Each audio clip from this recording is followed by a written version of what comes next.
This is the Bible Forum. It is Sunday night, October, first Sunday in October, believe it or not, October 7. And I'm Warren Sprouse. We're here every Sunday night to regale you with interesting and oftentimes challenging tidbits, things that show up in the news, things that people are talking about that tie back to what the Bible has said or the principles that guide the answers and solutions.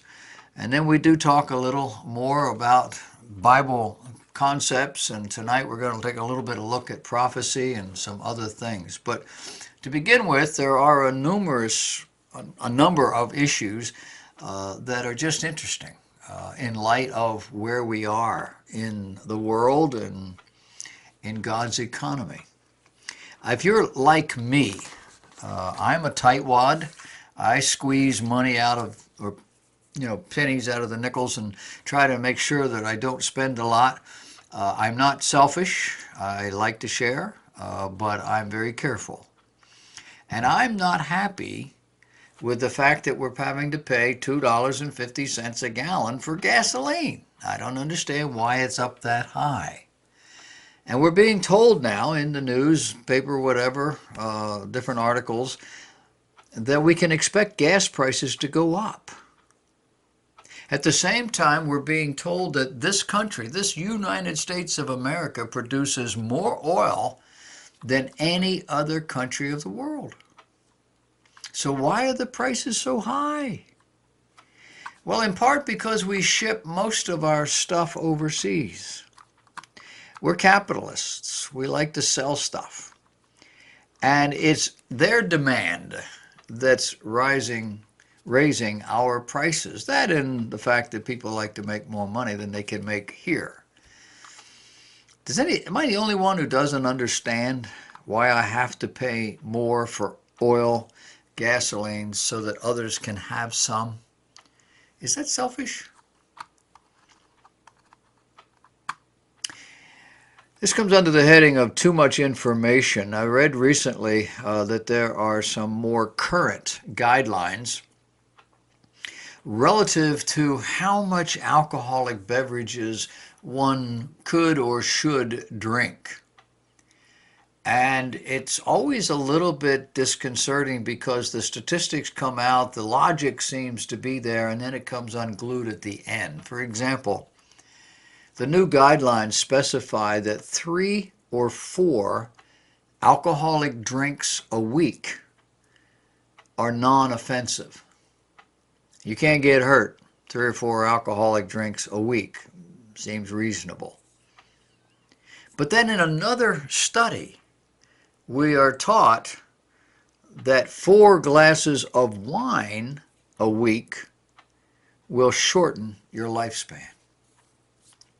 2 or 3 alcoholic drinks, and you know what that can mean. No offense, doesn't hurt you. 4 glasses of wine. Wine generally has a lower alcoholic content than those other fancy drinks. Will shorten your life. And I read that stuff and I only have one reaction. Duh. Got an article, actually an email just today from some faithful viewers. And they were commenting on the fact that the Roman Catholic Church wants, well, I think what they were saying was, look at this is what they're doing. I'm saying this is what they've done for as long as I've been on the planet, I believe. They have a worship service every year, usually in the fall. I didn't realize it was connected to the October birthday of St. Francis of Assisi. But it is an outdoor worship service, a day that commemorates this particular church saint's transition from this life to the afterlife. And they do so by baptizing dogs.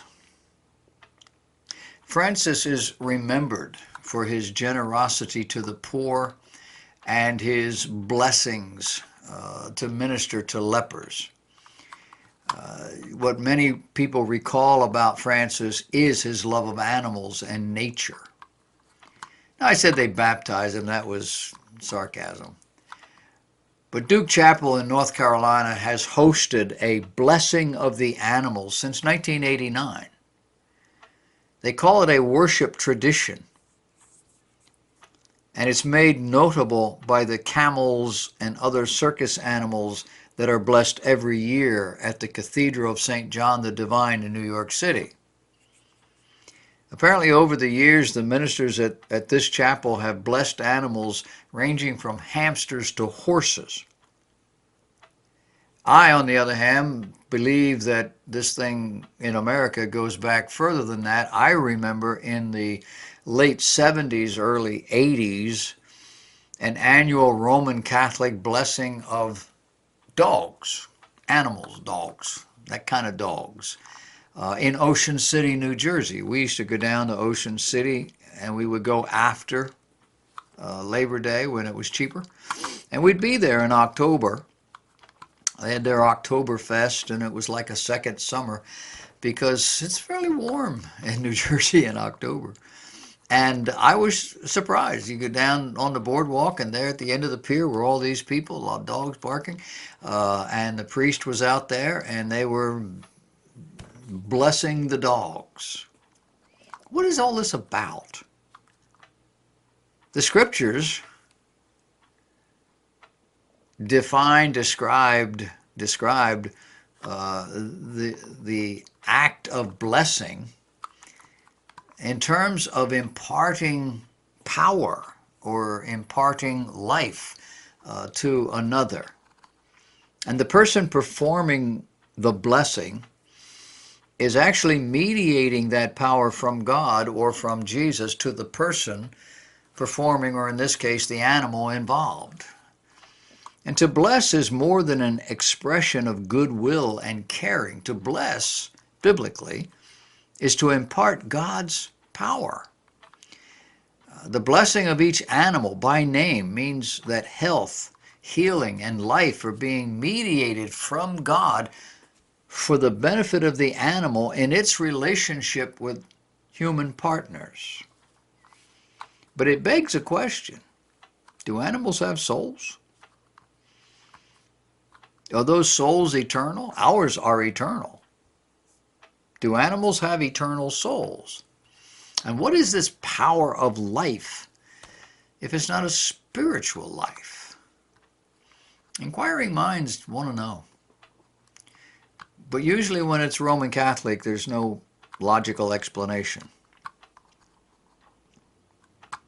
I read an article this week in prophecynewswatch.com under the heading, "Just When You Thought It Couldn't Get Worse." It was an advertisement for a job. And here was a church that was looking for someone to be their pastor. The church is out in Colorado. And in the list of things they were looking for, it specified that the applicant needed to have the skills necessary to copy other people's sermons that they might apparently deliver these things in their particular church. To be able to copy them word for word. Other popular preachers copy their sermons. The advertisement claims to have the funds necessary to make this a lucrative offer. And they already have a great praise team. All they need apparently is a skilled orator willing to plagiarize another man's sermons each week and deliver them. Does that surprise you? I mean, this is a contemporary church after all. And this so-called church indicated in their advertisement the similarity between that praise band playing popular songs as a Sunday music performance to the preacher doing the same kind of thing. Now, there is a technicality in all of this. One is that authors sit down, composers, and they write music. They write the music in order that others may use it, perform it.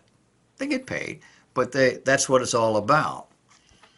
A sermon, on the other hand, is not just a rhetorical exercise, not a biblical sermon, not in terms of the church of Jesus Christ, but rather it is a unique presentation from the understanding, the intellect, and from the heart of one man as he is challenging, preaching, pointing his finger, and telling you that these are important concepts and you need to grab hold of these and you need to mimic or model these things. It's not just a rhetorical exercise to be acted out each Sunday, performed for an audience like music. It is supposedly intensely personal and specific to that congregation and that congregation's need. It is rooted in the presenter's own spiritual experience and understanding of the Word of God, not to mention his knowledge of the congregation's need. The idea that the Spirit of God is motivating and moving in and through not simply the delivery but the preparation of said sermon. None of that is present if you're just copying somebody else's work. In 1 Corinthians chapter 2, the Apostle Paul laid out his preaching philosophy. And he says, "And I, brethren, when I came to you, came not with excellency of speech or of wisdom." He could have come with both. He was a very educated man, educated in the Scriptures. He said, "I didn't come like that, declaring unto you the testimony of God. For I determined not to know anything among you save Jesus Christ and him crucified.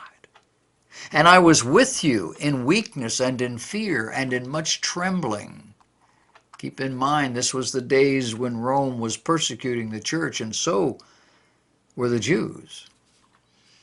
And he says, and in my speech and in my preaching was not with enticing words of man's wisdom, but in demonstration of the Spirit and of power, that your faith should not stand in the wisdom of men, but in the power of God.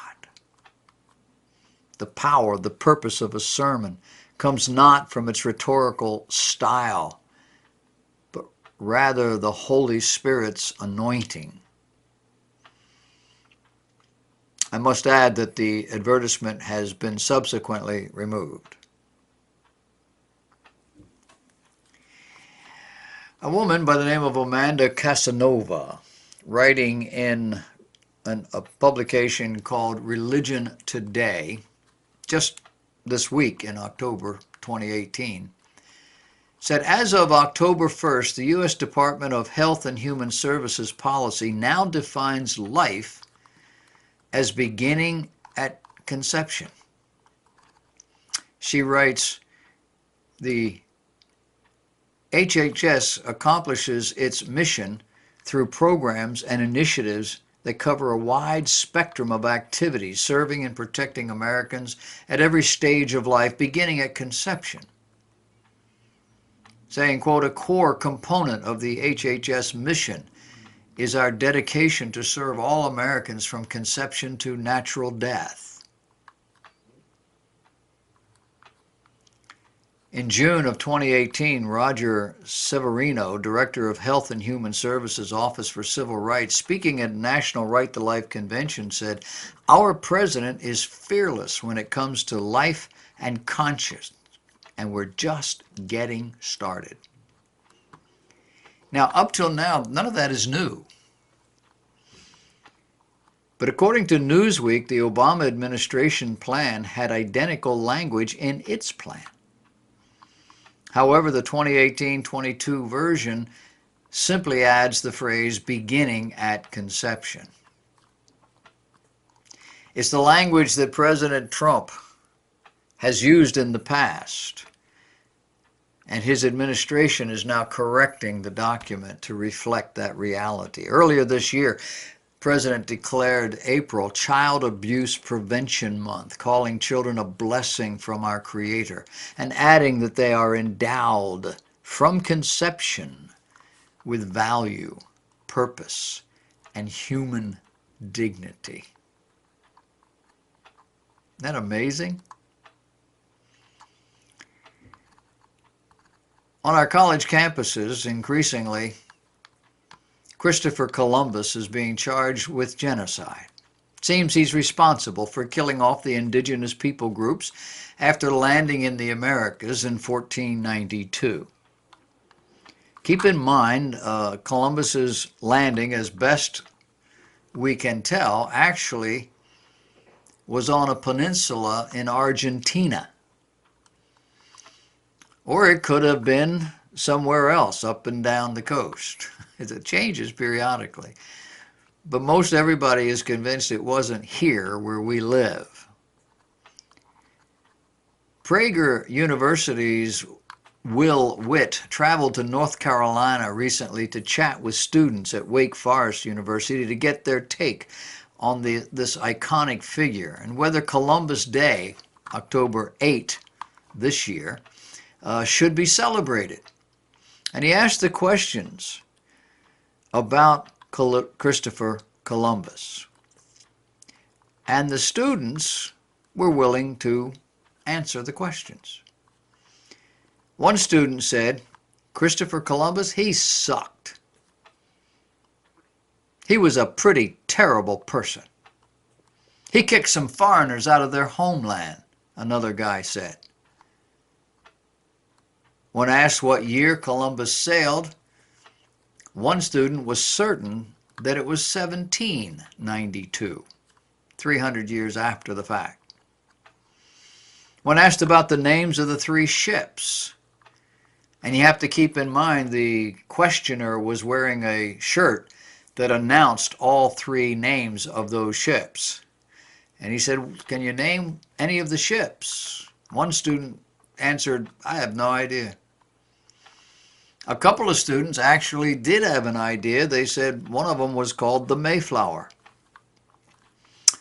The consensus seemed to be that Columbus did a very bad thing and that the United States should give the land back to the natives, which they call Indians, since Europeans thought that this was India.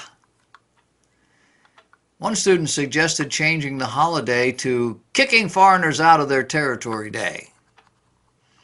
Another student, who seemed very well versed in the history of Columbus and not a fan by any stretch of the imagination, needed a few seconds to answer if the U.S. should give back its land and get out. She said, well, we're still working on acknowledging that we had American slavery for 400 years. So I would advise baby steps. Did I tell you these were college students? The future of our culture. We'll come back to this concept a little bit later on. A lady by the name of Melanie Phillips, she's a British broadcaster, a journalist, and author. And she wrote recently that Western civilization has become unmoored from its core principles rooted in its foundational texts and biblical morality. At issue, she says, is the rise of secularism, multiculturalism, gender dysphoria, the breakdown of post-World War II political alliances, and the abandonment of common decencies. In terms of cultural and political standards, just where the line will now be drawn between political freedom and authoritarianism is anybody's guess. And meanwhile, there's Israel, the original ancient nation state founded upon the moral, social, and rational principles that sit at the very foundation of Western civilization. Who, she says, can be surprised, therefore, when Israel is the target of Western progressive venom? But for the same reason, Israel stands at the very center of the great struggle now underway to rescue Western civilization. It's time for Israel itself and the Jewish people worldwide to recognize and act upon this latest manifestation of Jewish destiny. And then there's the Vampires for Jesus. A recent article by a website that declares that it is Christian highlighted a man, an actor, who had played a recurring part in a TV show over a 5-year period. The article reports that this actor recently talked about his love for Jesus and his strategy for navigating Hollywood and the television industry while also maintaining his faith. The show? Well, it's about vampires, it's about witchcraft, and all things viciously occultic. And this is from the website called ChristianHeadlines.com, drawn from an article from an Australian website entitled Insights, whose logo declares they exist to unite church. Now the question becomes, would a Christian try to kill somebody for entertainment? Well, would they act out as though they are killing people for entertainment? Would they want to play a character who does that sort of thing? Would a Christian torture someone for information? Would they want to play a character who does routinely? Would a Christian want to portray the demons of hell for money? Would a Christian use magical arts, immerse themselves in occultic practices, and then seek to entertain young people with these ideas? Would they pretend to be doing that for the same reason?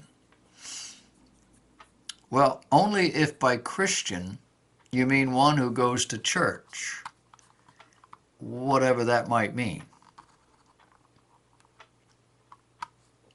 We're learning that young people today are far more likely than senior citizens to report being lonely and to report being in poor health. This survey surprised the survey takers. 20,000 Americans were surveyed, and the report was released just last Tuesday. On a scale of 20 to 80 years of age, young people, or 20 to 80 were the points, the score. Young people scored 44. That's over 50%. And the younger they were, the more lonely they scored. Generation Z, the ones that are now just coming into their own, 48%. Older people from age 39 to 72, older people, only 39% of them. Now, I know old people have simply learned to accept their reality. But did you know that loneliness can make you ill? And it has the same mortality rate as smoking 15 cigarettes a day. Loneliness. It's more dangerous than obesity, according to a 2010 report by the insurance company Cigna. They did not factor in opioids and all the heavy-duty stuff. Young people with the highest rates of social media are reporting very similar feelings of loneliness to those who barely use it. Face-to-face social interaction was seen as more healthy. Can you say, duh? The article says, I have students who tell me they have 500 friends, but when they are in need, they readily admit there isn't anyone there. A former Surgeon General and physician by the name of Vivek Murthy is writing a book on the subject, and his research indicates, quote, stress from loneliness is an insidious type of stress, end of quote. It can lead to chronic inflammation, damaged tissue and blood vessels, and an increased risk of heart disease, arthritis, and diabetes. When people are disconnected, at 16 or 18 years of age. It's not a spontaneously occurring event. It's an accumulation of all the events in that teenager's lifetime. It's an accumulation of the experiences in their family, along with any trauma they might have faced. Loneliness is dangerous. And our instant society, with all of its technology, is masking the loneliness. When it proves to be necessary, it won't be there for you. These are not real people on the other end of your Facebook. Not like the people who live next door, not like the people in your family, not like the people in your church. Think about it. As a culture, as a nation, we are in deep trouble and on the verge, the very precipice of something we have never, ever experienced in the history of the country and the history of the world. Do you see it?